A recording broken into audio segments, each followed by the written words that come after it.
Hi friends, Shilpa veg recipes ಚಾನಲ್ಗೆ ಸ್ವಾಗತ. ಇವತ್ತು ಹಲಸಿನ ಬೀಜದಿಂದ ಸಾಂಬಾರು ಮಾಡೋದು ಹೇಗೆ ಅಂತ ಹೇಳಿ ತೋರಿಸ್ತಾ ಇದ್ದೀನಿ. ಫಸ್ಟು ಹಲಸಿನ ಬೀಜದ ಮೇಲೆ ವೈಟ್ ಕಲರ್ ಸಿಪ್ಪೆ ಇರುತ್ತೆ, ಅದನ್ನೆಲ್ಲ ತೆಗೆದುಬಿಟ್ಟು ನಾನು ಒಂದು ಬೌಲಿಗೆ ಹಾಕ್ಕೊಳ್ತಾ ಇದ್ದೀನಿ. ಒಂದು ಬೌಲ್ನಷ್ಟು ತೊಗೊಳ್ತಾ ಇದ್ದೀನಿ, ಒಂದು ದೊಡ್ಡ ಬೌಲ್ನಷ್ಟು. ಈಗ ನೀರು ಹಾಕ್ಕೊಳ್ತಾ ಇದ್ದೀನಿ. ಹಲಸಿನ ಬೀಜ ಎಲ್ಲ ಮುಳುಗೋವಷ್ಟು ನೀರು ಹಾಕಬೇಕು, ಜೊತೆಗೆ ಉಪ್ಪನ್ನು ಹಾಕ್ಕೊಳ್ತಾ ಇದ್ದೀನಿ. ಈಗ ಇದನ್ನು ಅನ್ನ ಎಲ್ಲ ಮಾಡುವಾಗ ನಾವು ಅನ್ನ ಇಟ್ಟು ಅದ್ರ ಮೇಲ್ಗಡೆ ಇದನ್ನು ಇಟ್ಬಿಟ್ಟು ಬೇಯಿಸ್ಕೊಳ್ಬೇಕು.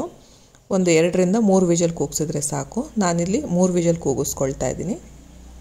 ಹಲಸಿನ ಬೀಜದ ಸಾಂಬಾರು ತಿನ್ನೋದಕ್ಕೆ ತುಂಬಾ ಚೆನ್ನಾಗಿರುತ್ತೆ. ಬಿಸಿ ಬಿಸಿ ಅನ್ನ ಜೊತೆ ಆಗಿರ್ಬೋದು, ಮುದ್ದೆ ಜೊತೆ ಆಗಿರ್ಬೋದು, ಅಥವಾ ಚಪಾತಿ ಜೊತೆ ಕೂಡ ತಿನ್ಬೋದು.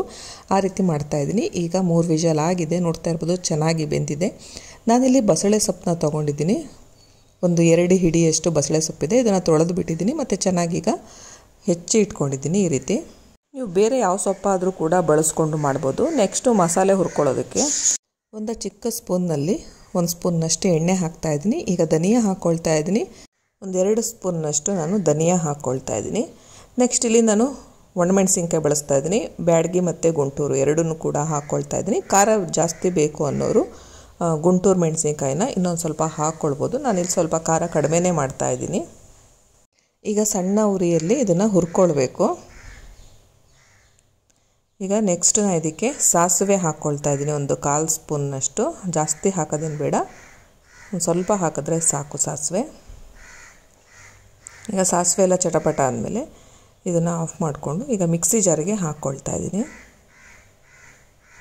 ಇದನ್ನು ತುಂಬ ಸಿಂಪಲ್ಲಾಗಿ ಮಾಡ್ಬೋದು, ಮತ್ತು ಬೇಳೆ ಇಲ್ಲದೆ ಕೂಡ ಮಾಡ್ಬೋದು, ಬೇಳೆ ಹಾಕು ಕೂಡ ಸಾಂಬಾರನ್ನ ಮಾಡ್ಬೋದು ನಾವು. ನಾನಿಲ್ಲಿ ಬೇಳೆ ಬಳಸ್ತಾ ಇಲ್ಲ, ತುಂಬ ಸಿಂಪಲ್ಲಾಗಿ ಅಷ್ಟೇ ರುಚಿಯಾಗಿ ಮಾಡೋದು ಹೇಗೆ ಅಂತ ತೋರಿಸ್ತಾ ಇದ್ದೀನಿ. ಅರ್ಧ ಹೋಳಿಗೆ ತೆಂಗಿನಕಾಯಿನ ತುರಿದ್ಬಿಟ್ಟು ಹಾಕ್ಕೊಳ್ತಾ ಇದ್ದೀನಿ. ಸ್ವಲ್ಪ ತೆಂಗಿನಕಾಯಿ ತುರಿ ಜಾಸ್ತಿ ಹಾಕಿದಷ್ಟು ಒಳ್ಳೆಯದು. ಮತ್ತು ಹಲಸಿನ ಬೀಜ ಏನು ಬೇಯಿಸಿದ್ನಲ್ಲ ಅದು ಒಂದು 6ರಿಂದ 7 ಹಾಕ್ಕೊಳ್ತಾ ಇದ್ದೀನಿ. ಸಾಂಬಾರು ತಿಕ್ನೆಸ್ ಬರೋದಕ್ಕೆ ಇದನ್ನು ಹಾಕಿದ್ರೆ ಚೆನ್ನಾಗಿರುತ್ತೆ. ಈಗ ನೀರು ಹಾಕಿ ಇದನ್ನು ರುಬ್ಕೊಳ್ತಾ ಇದ್ದೀನಿ. ಸ್ವಲ್ಪ ನೈಸಾಗಿ ರುಬ್ಕೊಂಡಿದ್ದೀನಿ. ನೆಕ್ಸ್ಟು ಬಾಣಲೆಗೆ ನಾನು ತೆಂಗಿನಕಾಯಿ ಎಣ್ಣೆನ ಹಾಕ್ಕೊಳ್ತಾ ಇದ್ದೀನಿ. ನೀವು ಶೇಂಗಾ ಎಣ್ಣೆ ಕೂಡ ಹಾಕ್ಕೊಳ್ಬೋದು. ಎಣ್ಣೆ ಕಾದ್ಮೇಲೆ ನಾನು ಸಾಸಿವೆ ಹಾಕ್ಕೊಳ್ತಾ ಇದ್ದೀನಿ. ಒಗ್ಗರಣೆನ ನಾವು ಸ್ಟಾರ್ಟಿಂಗಲ್ಲಾದರೂ ಹಾಕ್ಬೋದು ಅಥವಾ ಕೊನೆಯಲ್ಲಾದರೂ ಹಾಕ್ಬೋದು.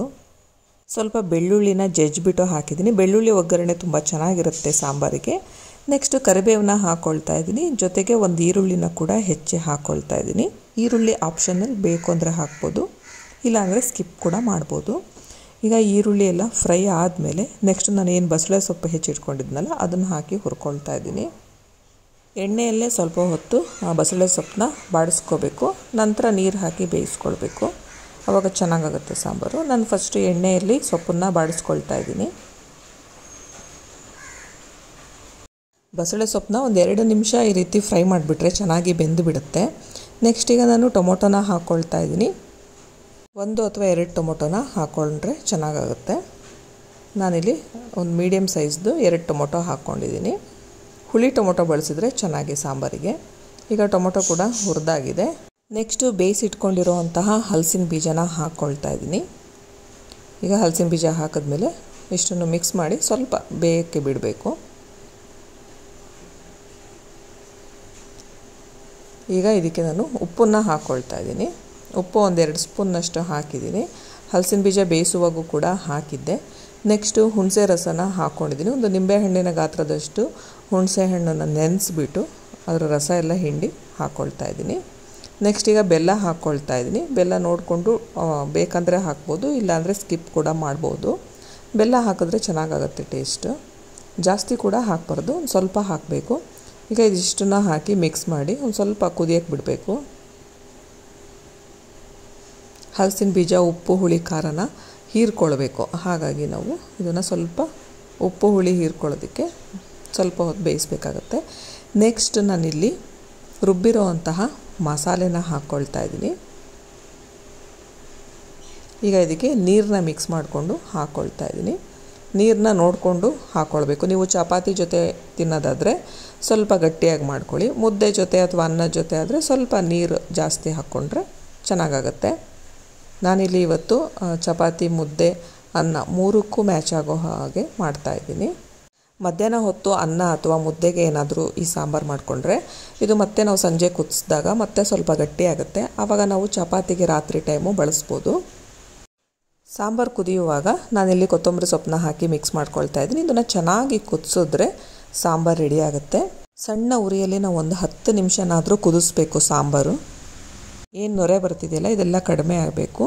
ಮತ್ತು ಕಲರ್ ಕೂಡ ಅಷ್ಟೇ ಸ್ವಲ್ಪ ಚೇಂಜ್ ಆಗುತ್ತೆ, ನೋಡ್ತಾ ಇರ್ಬೋದು ಕಲರ್ ಕೂಡ ಚೇಂಜ್ ಆಗಿದೆ. ಈಗ ಸಾಂಬಾರು ಚೆನ್ನಾಗಿ ಕುದ್ದಿದೆ, ಒಂದು 10 ನಿಮಿಷ ಚೆನ್ನಾಗಿ ಕುದ್ದಿದೆ. ಈಗ ರುಚಿಯಾಗಿರುವಂತಹ ಹಲಸಿನ ಬೀಜದ ಸಾಂಬಾರು ಅನ್ನ, ಮುದ್ದೆ, ಚಪಾತಿ ಜೊತೆ ಸರ್ವ್ ಮಾಡೋದಕ್ಕೆ ರೆಡಿಯಾಗಿದೆ. ಈ ರೀತಿ ಕುದಿಯುವಾಗ ಉಪ್ಪು, ಖಾರ, ಹುಳಿ ಎಲ್ಲ ಕರೆಕ್ಟಾಗಿದೆಯಾ ಅಂತ ಹೇಳಿ ಸ್ವಲ್ಪ ಟೇಸ್ಟ್ ನೋಡ್ಕೊಳ್ಬೇಕಾಗುತ್ತೆ. ಏನಾದರೂ ಇನ್ ಕೇಸ್ ಖಾರ ಕಡಿಮೆ ಆಗಿದ್ದರೆ ಸ್ವಲ್ಪ ಖಾರದ ಪುಡಿ ಹಾಕಿ ಕುದಿಸ್ಬೋದು. ಉಪ್ಪು ಕಡಿಮೆ ಆಗಿದ್ದರೆ ಉಪ್ಪು ಹಾಕಿ ಕುದಿಸ್ಬೋದು. ಹುಳಿ ಕಡಿಮೆ ಆಗಿದ್ದರೆ ಮತ್ತೆ ಹುಣಸೆ ರಸನ ಹಾಕಿ ಕುದಿಸ್ಬೋದು. ಇದು ಪರ್ಫೆಕ್ಟ್ ಆಗಿದೆ, ಎಲ್ಲ ಕೂಡ ಕರೆಕ್ಟಾಗಿದೆ. ನೀವು ಕೂಡ ಈ ರೆಸಿಪಿನ ಟ್ರೈ ಮಾಡಿ. ನಿಮಗೆಲ್ಲ ಈ ವಿಡಿಯೋ ಇಷ್ಟ ಆದರೆ ಲೈಕ್ ಮಾಡಿ, ಶೇರ್ ಮಾಡಿ ಹಾಗೂ ಸಬ್ಸ್ಕ್ರೈಬ್ ಮಾಡಿ.